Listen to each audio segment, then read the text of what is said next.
Muito se fala em Setembro Amarelo, mas qual o significado prático desse movimento que ganha apoio de grande parte da população, principalmente nas redes sociais?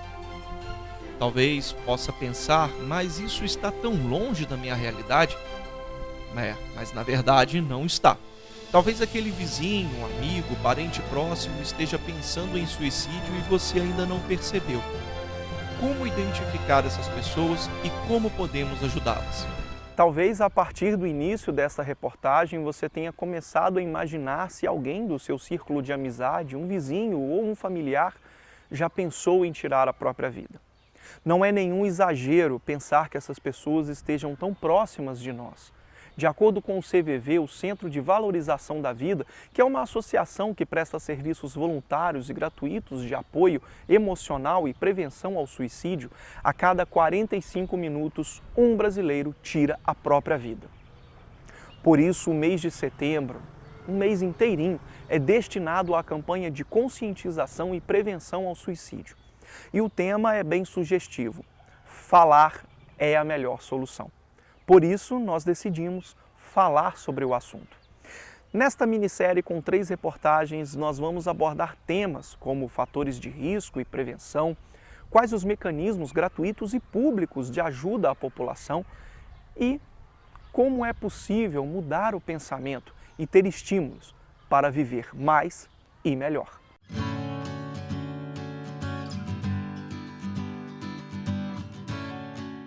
É impossível determinar apenas um ou dois fatores que permitam a identificação de uma pessoa que poderá tentar ou não contra a própria vida.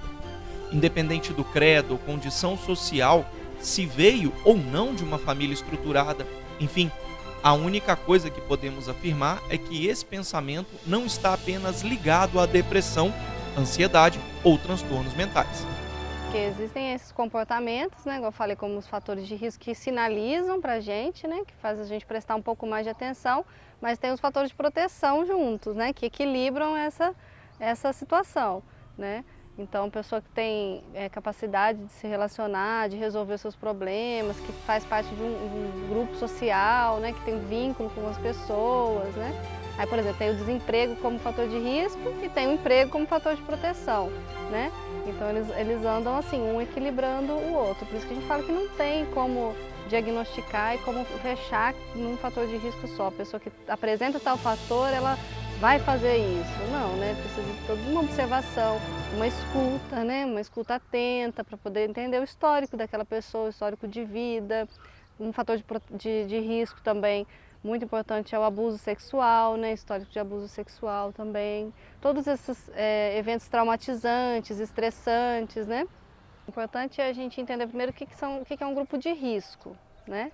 Um grupo de risco é um conjunto de pessoas que apresentam alguns fatores, né? E por isso eles apresentam um risco maior de desenvolver alguma condição, alguma doença.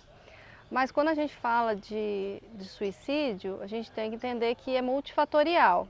E a gente não pode se prender a somente os fatores e criar estereótipos, né? Mas a ciência levantou alguns fatores de risco até para direcionar um pouco o trabalho profissional, né?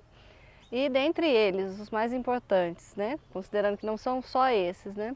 Tem o isolamento social, né? Dificuldade de relacionamento familiar, né? Conflituoso, muito conflito familiar, desemprego, então condições socioeconômicas, né? E alguns transtornos mentais também, né? Depressão, transtorno bipolar, esquizofrenia, né? Transtornos de personalidade. Então, todos esses fatores direcionam um pouco o trabalho, mas eles acontecem em diferentes momentos da vida, né? E também em diferentes intensidades.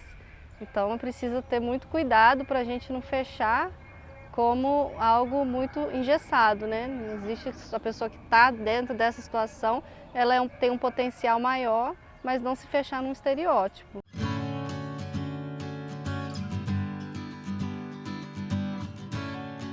O Setembro Amarelo ele é recente para nós, né, como campanha no mês de setembro. A origem dele é diversa, existe mais de uma explicação, mais de uma história de origem, o que deixa a gente muita vontade para dizer que isso é, na verdade, um levante, um sentimento das pessoas utilizando redes sociais principalmente, para alertar sobre a valorização da vida. Então o Setembro Amarelo ele é uma campanha bem democrática de todos os setores e a gente está se vendo aí frente a ele cada vez mais fortalecido. Então há uma indagação, há um questionamento, há um querer ajudar ou querer ser ajudado, aparece muito nas redes sociais. E aí a cor amarela que tem o alerta para a gente, né, como no semáforo, e as pessoas fazem hoje uso com mais apropriação. Inclusive a gente consegue, através dessa campanha desse mês nas redes sociais, fornecer mais informação e não desinformação sobre a campanha, que é muito mais a valorização da vida do que o enfoque no suicídio.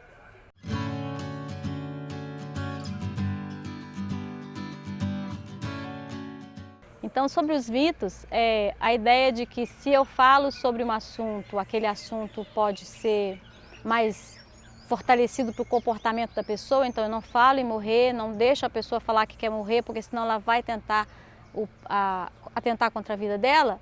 A gente está aprendendo que ao falar, o próprio cérebro da pessoa começa a ser mais oxigenado e ele começa então a aparecer outras portas, outras saídas. A própria pessoa começa então a refletir e ter, por exemplo, sentir saudade da família ao conversar ali, lembrar de eventos bons, que então seria um recurso interno que fortaleceria ela para superar aquele sentimento de morte. Então permitir que se fale sobre a vontade de morrer é saudável. A verdade é que a pessoa está apenas sinalizando que ela quer falar de um sofrimento. Então ela pode dizer, minha vontade é deitar, dormir e não acordar mais. Minha vontade é sair andando e não voltar mais. Essas falas são sinais de um sofrimento que ao conversar mais, então fala mais sobre isso. Como é que é isso para você? E a pessoa também identificar que você também tem sentimentos assim, a humaniza. Acho que o caminho de falar é humanizar o sentimento das pessoas. Outro mito muito sério é que a pessoa que avisa que vai morrer, não vai morrer nada. Isso é um mito. Nós temos que em 10 pessoas que sinalizam assim, 9 tentam o suicídio. Então é preciso atentar para os sinais, estar atento, empático para escutar essa pessoa.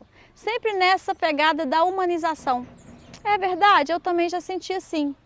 Assumir que a gente sente é humanizar. A outra pessoa não está sozinha naquele sentimento. Sentimento de querer morrer é sentimento humano. O mais importante é conversar sobre o assunto. Fale se tem problemas, ouça alguém que deseja falar, fique atento aos sinais e seja engajado nessa causa, que pode salvar muitas vidas. Na próxima semana, vamos conhecer quais os mecanismos públicos e gratuitos para buscar ajuda ou se informar.